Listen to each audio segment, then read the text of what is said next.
13 janvier, comme tous les débuts de semaine, on regarde les moments forts du calendrier économique pour déterminer les horaires de grande volatilité. Je suis Christine, on va faire le plan du jour. Bienvenue sur ma chaîne.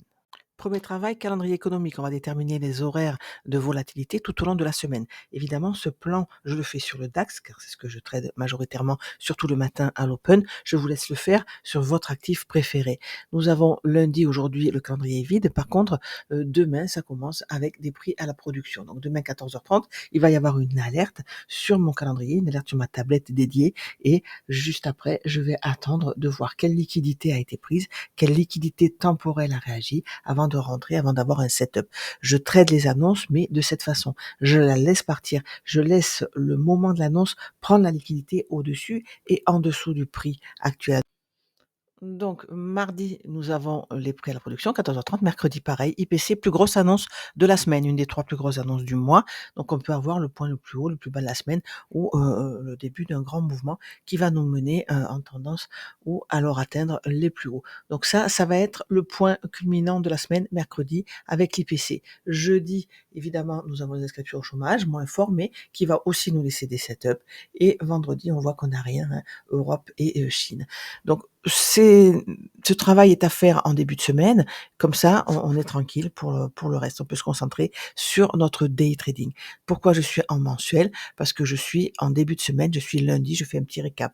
Plus haut et plus bas mensuel noté, précédent évidemment. On va passer en weekly, plus haut et plus bas de la semaine précédente. Donc plus haut et plus bas mensuel, plus haut et plus bas de la semaine précédente, et on va faire le même travail en daily avec le plus haut et le plus bas de vendredi. Nous sommes lundi. Si ça cote dimanche, on ne le compte pas. C'est vraiment les jours travaillés, les jours de la semaine. Donc on a le plus haut et le plus bas de vendredi ici. Ceci étant dit, on va faire notre plan maintenant. On sait qu'en grande unité de temps, on est aussi, quand on a cassé ce haut, on a créé ce bas. Ici, on est dans cette impulsion. Quand on a pris ce haut, on a créé ce low. La différence entre les deux prises de ce haut et de celui-là, c'est qu'ici, nous avons clôturé au-dessus, alors qu'ici, c'est une prise de liquidité. Quelle est la différence? La bougie weekly n'a pas clôturé au-dessus de la liquidité précédente. Néanmoins, on a ce lot qui est créé. Entre ce point-là et ce point-là, il y a ce point bas ici. D'ailleurs, il est noté par ce trait noir. Qu'est-ce qu'on va attendre d'une bougie? C'est de voir maintenant si cette bougie weekly nous laisse une imbalance. À l'interne, quand on a cassé ce haut, on a eu une impulsion. On a été chercher cette liquidité, on n'a pas réussi à clôturer au-dessus. Donc l'idée, c'est de voir si cette bougie trouve un POI ici pour s'appuyer et continuer la hausse, ou si on va aller chercher un POI, créer une première imbalance, remonter, chercher le point médian de la mèche de la bougie précédente, ou alors une liquidité temporelle, on voit qu'on a le gap d'ouverture de début de semaine, on va voir comment on va le travailler tout au long de la semaine, mais l'idée c'est vraiment de voir si cette bougie weekly nous laisse une imbalance. On peut aller aussi se reconnecter à ce market shift ici. Ce market shift ici, on peut très bien aller le chercher, se reconnecter et partir à la hausse aussi. Ou alors, on va clôturer en dessous, s'appuyer et continuer la chute. Ça, c'est les scénarios. Ici, on avait une imbalance baissière. Elle a été fermée à la hausse. Vous voyez qu'on a clôturé au-dessus du haut de cette imbalance. Là, on est en plein trading range. Quand on a créé ce plus haut ici, la bougie d'après a laissé une imbalance. C'est une fourchette. Et qu'est-ce que c'est qu'une fourchette? C'est le début du range. Et qu'est-ce qu'on veut? On veut prendre le haut et le bas. C'est ce qu'on a fait. On a pris le bas et le haut de la fourchette. Maintenant, on va attendre une direction. Donc, une imbalance qui est fermée, automatiquement, elle est inversée. Le but du prix, c'est d'en créer le plus rapidement une autre pour laisser des marqueurs, pour nous dire dans quel sens il va aller. Est-ce qu'on va avoir une impulsion baissière cette semaine qui va ensuite nous laisser, c'est du long terme là, on est en weekly. Donc, est-ce qu'on va avoir une impulsion baissière qui nous laisse une imbalance sur laquelle s'appuyer pour continuer, ou au contraire laisser cette imbalance ouverte ici, ou aussi se reconnecter à ce market shift pour avoir une impulsion haussière qui nous laisse ensuite des imbalances haussières? Ça va être la question, c'est ce qu'on va surveiller. Dans un premier temps, on va regarder cette semaine ce que fait la bougie. Est-ce qu'on va laisser une imbalance ouverte? Est-ce qu'on va aller se reconnecter? C'est ma question. On a ouvert au-dessus du prix de clôture et on a eu une première impulsion baissière. Donc c'est pour ça que je me dis: «Est-ce qu'on va laisser une imbalance pour continuer la hausse?» Au-dessus de nous, on a notre liquidité temporelle qui est notée avec le plus haut monthly et weekly et on va aussi noter le point médian de cette mèche-là. En interne, tout au long de la semaine, ça peut être un niveau de support et de résistance. Les prix, les niveaux, les charts se transposent sur le H4, donc on a une autre histoire à raconter, on a une autre analyse à faire. Quand on a cassé ce plus haut, on avait créé ce lot, et vous voyez que si une première fois on n'a pas réussi à clôturer en dessous, on l'a fait plus tard sans avoir créé de plus haut. Donc là, nous avons une inversion. Qu'est-ce qu'on va regarder? Comment on gère les POI, comment on gère les imbalances. On a fermé celle-ci entièrement, on a clôturé en dessous. Donc, vous voyez, on est vraiment dans cette trend baissière et on va voir ce qui se passe, qu'est-ce qu'on a en dessous. En dessous de nous, tout est connecté. On n'a plus rien jusqu'en bas. On a juste notre market shift qui nous appelle, c'est un niveau et on va tracer notre premium discount. Donc premium discount de cette trend, évidemment, on a cassé ce haut ici, donc on le met sur le plus bas visuel. Il était noté ici en grande unité de temps. On a notre trend avec notre équilibrium ici, tout va bien. Maintenant, on peut l'affiner, c'est-à-dire qu'on peut utiliser le premium discount sur toutes nos trends. C'est-à-dire que quand on avait cassé ici ce haut, on a créé ce bas. Quand on a clôturé en dessous, on a nos projections. Ça peut nous faire des confluences avec notre première impression, notre premier discount. On peut se dire, voilà, on a travaillé ce lot ici, on a cassé à la hausse. Ça, c'était une trend, ok? Quand on a cassé au-dessus, on a créé ce lot. Donc ça, c'était une deuxième trend. Pourquoi? Parce que quand on a créé ce lot, on a clôturé en dessous. Ici, vous voyez qu'on n'a pas eu le phénomène. La mèche s'est reconnectée, on n'a pas vraiment eu de début de fourchette. La fourchette suivante était ici. Quand on a créé cette fourchette, on n'a pas eu le travail. Si, là, on vient de le faire. Donc c'est le reversal. Donc ici, on n'a pas été travailler le bas du range, mais ici, quand on a créé ce haut, oui, on a clôturé en dessous. Donc on peut même tracer un Fibo sur ce lot ici. Pour cette raison, parce que quand on a fait un plus haut ici, on a créé cette fourchette, on a créé ce range et on a travaillé, on a clôturé sous le bas du range. Donc on a créé ici une trend avec l'équilibrium ici. Vous voyez comment on peut interpréter, s'amuser entre guillemets avec notre premium discount et avec nos projections. Si ici on met le range, admettons, hein, on va chercher des confluences comme on l'a fait tout à l'heure sur notre trend ici, avec un deuxième Fibo qui sera tracé donc en plus petite unité de temps. Ici, on laisse en H4, mais visuellement, on voit qu'on a créé cette trend-là et on peut s'amuser à chercher des confluences entre les niveaux de projection créés par la petite trend qu'on vient de casser à la baisse et les niveaux en discount qu'on voudrait aller chercher en grande unité de temps. On rentre ici dans un modèle teneur de marché. Donc, on a clôturé ici. Moi, j'ai les yeux en discount tout de suite. Au moins en dessous de ce niveau-là. Par contre, ce qui m'embête, c'est que j'ai pas d'imbalance. Là, en H4, nous sommes en H4.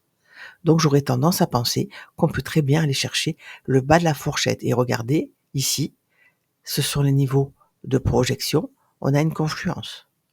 Donc, on peut très bien avoir cette fourchette baissière, cette trend baissière qui va chercher les 19 831. En M15, on a déjà pris le bas de vendredi. Et quand le bas de la veille est pris pendant l'Asian, c'est un signe baissier. Si le haut de la veille est pris pendant l'Asian, c'est un signe haussier.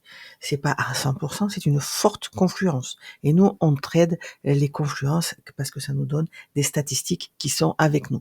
Donc là, moi, je regrette un billet aujourd'hui plutôt baissier. Nous sommes toujours entre la fin de l'Asian et début de Londres. Donc le prix prépare le cours de la patinée. Qu'est-ce qu'il va faire? Où va-t-il s'appuyer? On a en dessous de nous, si on surveille ce niveau-là, on a les hauts et bas de session qui sont de la liquidité temporelle. On a les hauts et bas journaliers, comme d'habitude, liquidité temporelle. Mais en dessous de moi, je vais vous rappeler en weekly ce market shift. Ici, sous la forme du trait bleu foncé, les 20 179. Pour plus d'harmonie, j'ai fait aujourd'hui le plan du jour sur Futures. Comme ça harmone. Parce que sur CFD, on n'a pas tous les mêmes cotations. Donc là, je vais voir si ça match et si je peux continuer à faire mon plan du jour sur Futures. Donc, de toute manière, c'est ce qu'on regarde dans les Futures pour savoir si les hauts et bas ont bien été pris. Parce que parfois, on va chercher un haut avec les Futures qu'on ne fait pas avec les CFD et le prix part quand même. Donc, on va passer sur Futures et on va voir si ça plaît à tout le monde. Donc, impulsion baissière, on a cassé ce bas ici. Quand on a cassé ce bas, on a créé ce haut.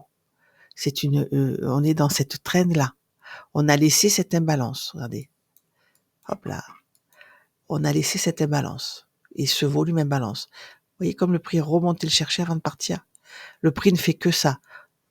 Donc, est-ce qu'on a été en premium discount? C'est ce qu'on va voir. Donc, on a cassé ici. On était dans cette trend-là. Et le prix, non, il n'a pas été chercher les 0,5. Vous voyez, hors kill zone, ça fait souvent ça. On n'a pas vraiment nos niveaux. On peut très bien prendre ce bas et le chercher après. C'est pour ça que pendant les kill zones, c'est beaucoup plus fluide, beaucoup plus logique. Néanmoins, on peut constater que ce volume imbalance ici a été comblé. On a été le chercher, ce qui est souvent le cas. On laisse des volumes imbalance, le prix va le chercher avant de partir. Donc, maintenant, qu'est-ce qu'on va attendre? Évidemment, je vais attendre tranquillement le prix de 8h30. Je vais mettre avec M15 à gauche, M1 à droite. Voilà, pour avoir ma configuration de travail. Et je vais attendre mes niveaux. Vous voyez, on prend le bas, impulsion haussière. Qu'est-ce qu'il va chercher? On va surveiller le point médian de cette mèche. Il est évident que je ne vais pas trader maintenant. C'est pour faire de la lecture avec vous approfondie, pour vous montrer ce qu'on doit attendre. C'est ça la discipline. Quand on part, il part sans moi. Non, on va attendre un retracement.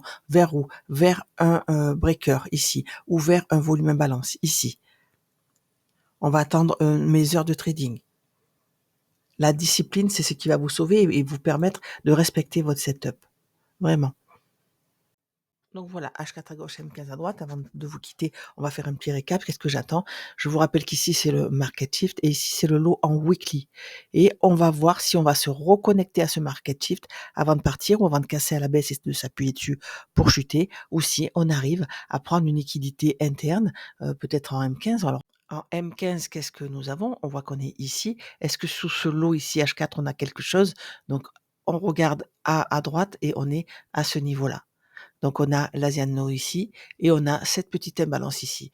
Pourquoi elle nous intéresse? Parce qu'elle est sous ce lot. Vous voyez la prise du lot? La prise de l'Asian Low de lundi 6 janvier. C'est pour ça que les fractales, c'est super intéressant et c'est même hypnotique parfois. Donc, on a cette imbalance ici qui reste là et qu'on peut prolonger jusqu'au cours actuel ici. Vous voyez, on ne la voit pas en H4, elle est là en M15. Et pourquoi elle nous intéresse? Parce qu'on a cette liquidité interne ici. Quand on a cassé ce haut, à ce moment-là, on a créé ce bas. C'est une liquidité. Et si on prend ce bas ici, pardon, c'est l'Asian Low. En dessous, on a cette imbalance M15. Pourquoi on la cherche à M15? Parce qu'on n'a rien du tout en H4.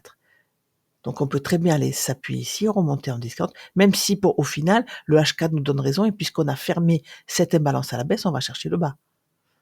Mais en weekly, et c'est l'unité la plus haute de temps et la plus forte en weekly, on peut très bien se reconnecter à ce niveau-là, si on n'a rien au-dessus. Imbalance H4 fermée, prochain POI H4, market shift. En M15, on a cette imbalance. Donc on peut aller la chercher. On va voir si on clôture en dessous. Si on la ferme, on va aller chercher notre market shift. Il est en confluence avec les projections qu'on vient de tracer. C'est comme ça qu'on travaille les deux unités de temps simultanément. Donc en ligne de mire, on a ceci. Avant ça, qu'est-ce qu'on a? C'est pas grave si on voit pas les bougies, on est sur ce niveau-là. Regardez un M15 à droite, on prend quoi? On prend ce niveau actuellement. Ça nous intéresse. Pourquoi? C'est London Low de mardi 7 janvier. Ouais, mais on n'a pas laissé d'imbalance. Non, on n'a pas laissé d'imbalance. Par contre, cet order block ici est valable. Pourquoi? Impulsion haussière qui laisse une imbalance. On a pris la liquidité interne. Donc, moi, ce que j'aurai en ligne de mire, c'est quand même l'imbalance en dessous. Néanmoins, ce niveau, qui est un niveau de liquidité temporelle, qu'on a été chercher, peut se comporter comme support et résistance. Même si on a une mèche qui va chercher cet order block ici. Celui-là. M15, il est en rouge. Donc ça, c'est des petits niveaux internes sur lesquels le prix peut s'appuyer à l'instant T, c'est-à-dire maintenant. En plus, il est en confluence ici avec les 1,6. Donc on va voir ce que le prix va faire. Encore une fois, on va avoir plus d'éclairage d'ici l'open, de 9 heures. On va marquer le prix à 8h30, ça ce n'est pas encore, il n'est que 8h10 et on va surveiller ce que nous dit le prix. Voilà, la H4, il reste 48 minutes. On va voir à l'open de l'Europe si on a laissé ou pas cette imbalance ouverte. Ouverture au-dessus du prix de clôture, première impulsion vers le bas. Quelle liquidité va-t-on chercher? Est-ce qu'on va chercher notre order block M15 ou est-ce qu'on va chercher notre imbalance M15? Ou est-ce qu'on va chercher notre market shift? Ça, j'aimerais qu'on laisse une imbalance ici, qu'on travaille à la baisse pendant l'open pour aller chercher ensuite ces niveaux-là. Idéalement, celui-ci. Et c'est là qu'on va voir si on a un reversal, si on repasse en premium ou qu'est-ce qui se passe. Vous le savez, moi je suis scalpeuse parce que les plans à long terme, c'est pas trop mon truc. Je préfère avoir des trades qui sont rentabilisés assez rapidement. Mais pour les swingers, c'est ce qu'ils vont faire. Pour les swingers, ils sont à la baisse déjà. Ils prennent des partiels sur ce niveau-là. Je vous rappelle qu'en swing, on a un taux de réussite beaucoup plus faible, des amplitudes beaucoup plus grandes et des volumes beaucoup plus élevés. C'est différent. Le raisonnement est le même, mais on travaille en grande unité de temps. Nous, là-dedans, on va chercher notre travail en M15 et rentrer en M1. On a, nous, fini notre journée, peut-être que les swingers ne seront pas rentrés ou seront toujours en drawdown, négatif. Donc, ce que je vais viser, moi, c'est ce niveau en priorité. Mon order block M15 en confluence avec le niveau de Fibo. Le niveau de Fibo, je vous rappelle que c'est des projections. Quand on casse une trend comme on l'a fait, on a des niveaux de projection. C'est pas compliqué, il suffit d'aller sur le Fibo et c'est des niveaux qui sont déjà pré-remplis. On coche ce qu'on veut. Moi, j'ai les 1,6 et j'ai les 2,276. Voilà, configuration de travail. Ici, je vais attendre le prix de 8h30, de la même manière que j'ai attendu le prix de minuit, et je vais attendre l'open de 9h, pour savoir quelle impulsion va prendre quelle liquidité et va me laisser quel setup. Je vous retrouve tout de suite sur le Discord. Merci.